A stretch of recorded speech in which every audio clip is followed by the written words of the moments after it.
Olá pessoal do canal Brasil Notícias, estamos de volta trazendo mais informações para vocês. Eu sou Rio Gley Fagundes, hoje é dia 9 de maio de 2020. Na descrição do vídeo vocês vão encontrar o link para esta matéria. Veja só. Lembram aí da polêmica? A esquerda ela se pendura em todo tipo de informação para atacar o presidente Bolsonaro. Não sabe o que fazem, né?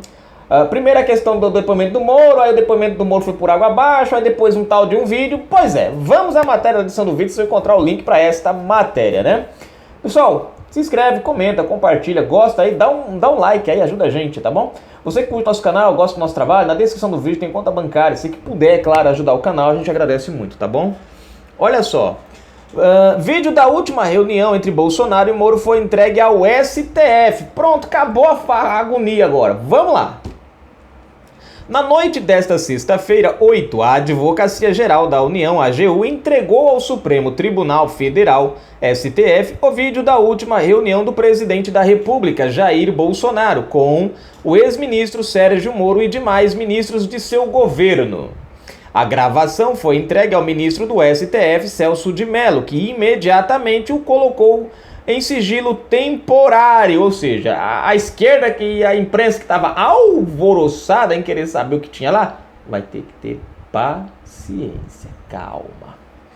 Determino que incida em caráter temporário a nota de sigilo sobre o HD externo, encaminhado a esta corte, no dia de hoje, pelo senhor advogado-geral da União, mediante petição protocolada sobre o número 29.860/2020, determinou Celso de Mello. A AGU garantiu que o vídeo entregue ao STF contém o inteiro teor da reunião, sem qualquer edição ou seleção de fragmentos. Agora, o STF aguarda um parecer oficial da Procuradora-Geral da República, PGR, para decidir o que fará com a gravação e com os demais elementos que existem dentro de todo o imbróglio. Perdão, gente. Não é coronavírus. Criado. Cadê? Fará com a gravação e com os demais elementos que existem dentro de todo o imbróglio criado com a demissão de Sérgio Moro.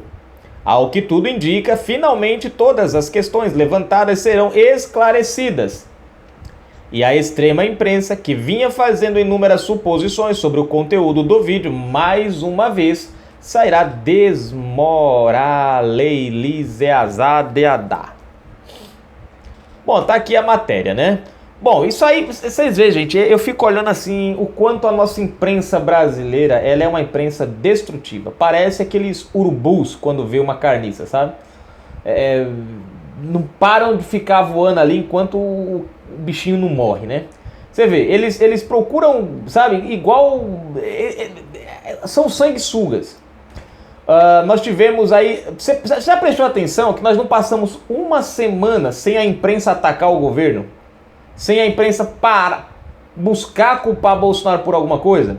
E já prestaram atenção que nesse 1 ano nesses 15 meses, mais ou menos, aí de governo, eles não conseguiram ainda nada contra o presidente, e toda semana eles inventam uma novidade, né?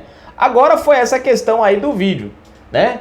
Uma reunião que é uma reunião de Estado, sigilosa, né? Uma reunião que deve ser respeitado o sigilo, né? Você já pensou, gente, se toda hora os presidentes de todo o país, de todo o mundo, tiverem que ficar mostrando reuniões dos seus ministros? Isso vai virar uma bagunça que não tem tamanho. Nós já estamos vivendo uma bagunça que não tem tamanho. Eu nunca vi uma ação contra o Planalto, contra o Executivo, como nós estamos vendo agora nesse mandato do Jair Messias Bolsonaro. Você vê que interessante, enquanto o país era governado por corruptos, o Executivo, ninguém mexia nele.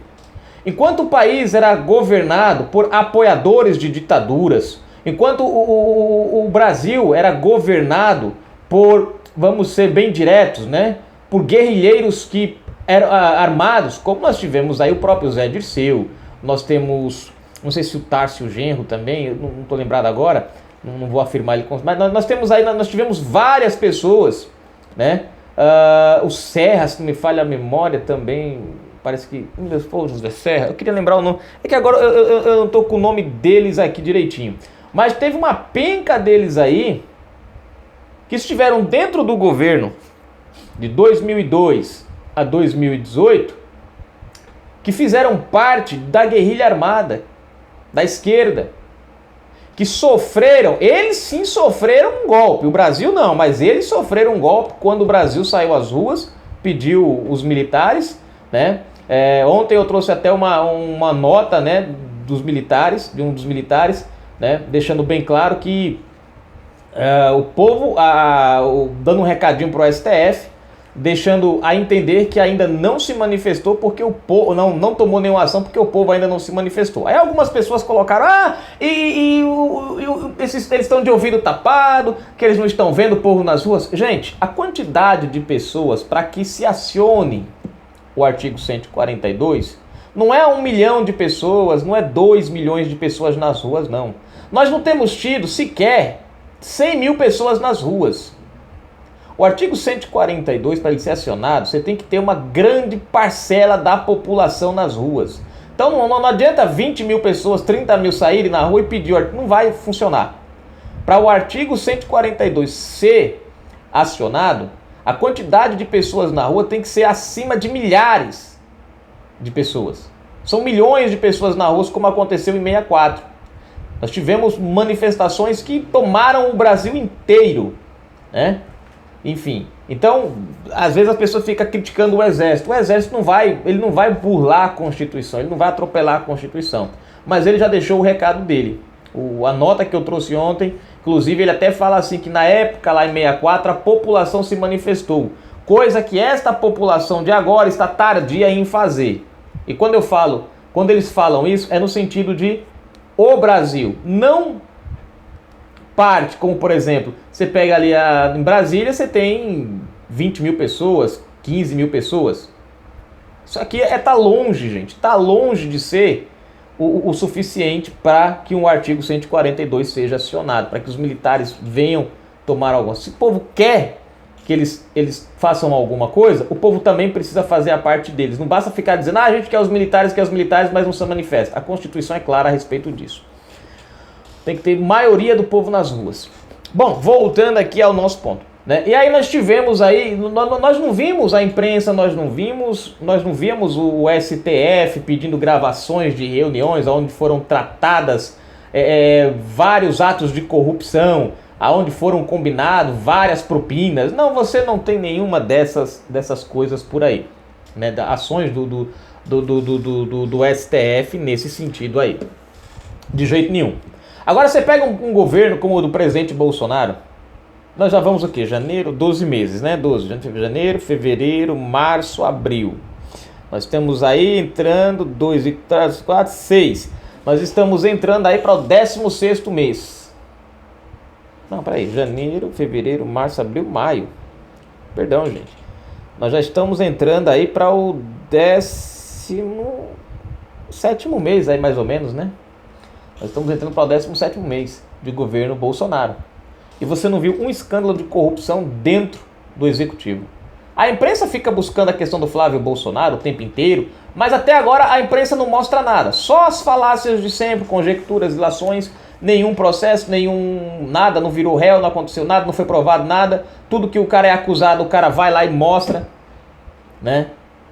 Tudo direitinho na Receita Federal. Quer dizer, é triste para essa imprensa tentar se apegar a uma narrativa como essa. Mas enfim, toca o barco, deixa pra lá, né? E você tem um presidente que está 1 ano e quase 17 meses aí no governo. Perdão, você está 17 meses no governo, né? E você não vê escândalo de corrupção. Agora o que a gente vê? O escândalo da mídia, o escândalo do STF. A todo instante, atacando um governo, esse governo. A todo tempo, interferindo no governo. Pedindo gravações de reuniões que deveriam ser preservadas. E o que eu acho mais interessante de tudo, gente, é o contexto todo. Porque você pega o que o Moro falou, não tem nada, não tem substância, não tem nada. E mesmo assim os caras pressionam o presidente. Agora, você vê aí, por exemplo, acusações contra diversos deputados, diversos senadores, diversos ex-ministros, ex-deputados, ex-senadores, né? Ex-presidentes. Você vê aí coisas muito mais consistentes e plausíveis e sequer anda. no Superior Tribunal Federal. Agora, o próprio Moro, no depoimento, não trouxe nada que condenasse ou que culpasse Bolsonaro, que imputasse-lhe crime. No celular dele, que foi periciado e recuperadas as mensagens, também não se encontrou absolutamente, mas mesmo assim o STF continua investigando Bolsonaro. Dá pra entender um negócio desse? Em cima de algo que não tem materialidade, eles caem de pau em cima. Em cima do que tem materialidade, engaveta. Você tem aí Alcolumbre, você tem aí o Rui Costa, você tem aí o Humberto Falcão. Olha que interessante. E Humberto Falcão admitiu, né? Negócio das mensagens em massa do WhatsApp depois, que ele mesmo usou. Era crime e deixou de ser crime. O STF estava só esperando para dar canetada no presidente, de repente ninguém mais quer dar canetada nos presidentes. Acabou, mudou o lado do crime, então não tem problema. É triste quando você vê uma justiça, gente, que tem lado. Uma justiça que escolheu um lado da balança. Você sabe por que a justiça ela é simbolizada por uma mulher com uma venda e uma balança do lado do outro, com uma balança e uma mulher numa venda? Para ela não ver quem está de um lado nem do outro, para ela fazer, ela julgar sem ver, ou seja, com imparcialidade. Nós estamos vendo aqui no nosso Congresso, no nosso STF, a total parcialidade, né? A corrupção come solta no Congresso, mas ninguém é punido. Um presidente é citado numa fala que depois não tem prova alguma, não tem substância alguma, mas esse é investigado. As ações são tomadas e por aí vai. Bom, Canal Brasil Notícias, a gente volta com mais informações. Aí, o vídeo foi entregue, vamos ver o resultado disso aqui, né? Canal Brasil Notícias, gente. Até mais.